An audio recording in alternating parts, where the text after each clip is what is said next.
algunos cerros, algunas piedras bastante escarpadas. Y bueno, creo que podemos ver parte de las esquirlas básicamente de los disparos. Se han fusilado en distintos lugares. Este es uno de los paredones concretamente. Podemos ver algunas de las cruces que han sido cruces itinerantes que han realizado instituciones, grupos de alumnos y demás durante lo que significó el tiempo de demarcación de este espacio. Cruces que en un tiempo estuvieron en el Cañadón de los Muertos hasta que se hizo su monumento definitivo, hoy están aquí hasta que se haga aquí el monumento definitivo en este lugar, y así han ido corriendo lugar por lugar.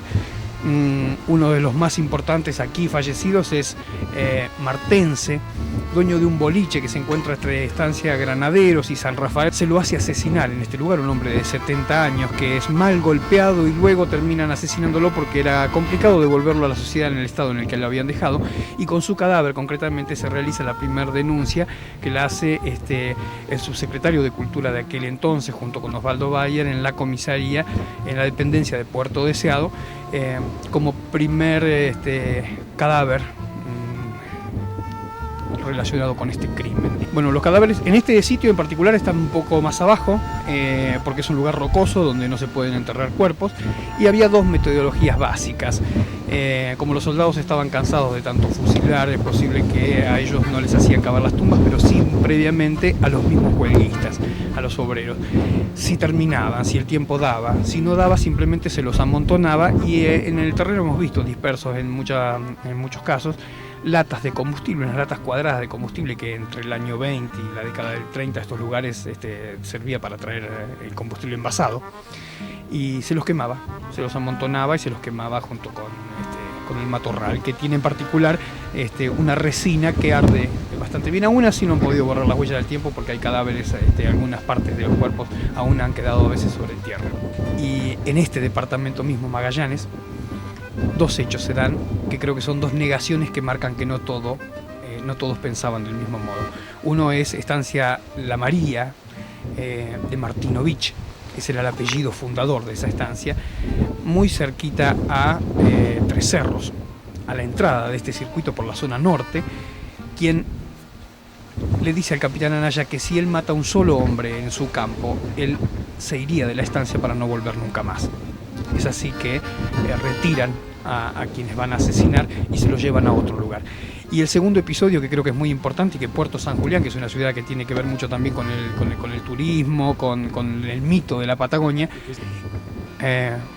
un grupo de prostitutas de un prostíbulo, cuando el ejército ya acaba con su misión y es llevado a ese lugar para descansar y para gozar de los placeres de la vida, se niega rotundamente a acceder a tener relaciones, y es el segundo rechazo que se le produce, en este caso al ejército argentino, al 10 de caballería, que era todo un honor, y ellas se atreven a negarse. Yo creo que estos son los dos puntos que marcan básicamente que no toda la comunidad estaba de acuerdo con lo que estaban haciendo con los peones rurales, básicamente. En verdad, lo que ocurre con Granaderos es que, como era una instalación que tenía una capacidad importante, pudo alojar el ejército durante esos días, mientras aquí se realizaron las operaciones que estaban prescritas para este lugar.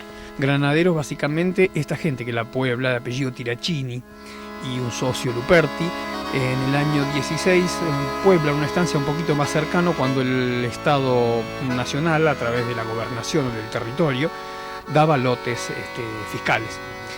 Lo perdieron porque una compañía les toma el terreno y les toma fundamentalmente los pozos de agua, los ojos de agua con los que era necesario abastecer y atender ese campo. Entonces esperan otra oferta y así salen entonces a la búsqueda pocos meses después y llegan a este lugar. Así que este hombre recurre a un superior del ejército argentino, en particular de los Granaderos, donde él había hecho el servicio militar.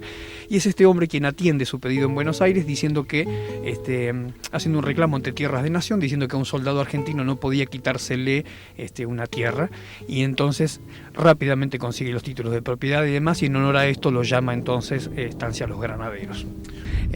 Font era un empresario carrero que recorría la provincia en distintas formas, y hay algunos testimonios que rescatan básicamente que uno de los problemas, Font, cuando solía venir a este lugar, acampaba exactamente aquí, a orillas del río, y lo que hace es, comienza a dejar entonces unas carretas con algunos elementos de herrería para reparar sus propias carretas, hasta que luego se termina construyendo un galpón de chapa. De ese modo entonces para nosotros se funda todo el pueblo en torno a este lugar.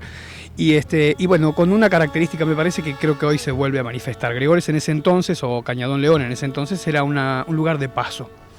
Y hoy es un lugar de paso mucho más fuerte que la historia, y 100 años después lo vuelven a confirmar. La herrería histórica, como todo edificio o monumento histórico de cualquier ciudad, es para nosotros el punto central sobre el que muchas ideas dan vuelta en la cabeza de cuando uno realiza un diseño turístico, una política, y este es el punto que nos convoca fundamentalmente. Es el lugar de fundación y es el lugar donde arrancan muchas historias de la Patagonia desde esta misma herrería.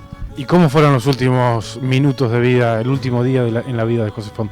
Bueno, según está relatado, terriblemente trágico. Traicionado, es un hombre que en verdad estaba buscando dialogar con quienes pretendían apresarlo y, para hacerlo sintético, engañado sobre la posibilidad de conversar, accede a presentarse a un lugar, allí simplemente es maniatado, no se lo deja discutir ningún punto en absoluto, y es asesinado junto a otros dos muchachos. Y allí termina entonces, parece de un modo tan simplista, algo que había sido tan fuerte como una lucha consolidada en un territorio tan inmenso, tan agreste como hemos visto andando en el recorrido, donde era complejísimo moverse de un lugar a otro. Sin embargo, ellos tenían, como gauchos del entonces, como paisanos del entonces, la avidez de poder recorrer esos territorios como nadie. Que la historia trágica se convierta en una historia de luz y de paz, porque básicamente lo que tratamos de hacer con ese circuito, si bien estuvimos hablando de cuestiones de muerte, porque allí son sitios de fusilamiento, lo rodeamos con el tema de básicamente de derechos humanos, para que no vuelva a ocurrir.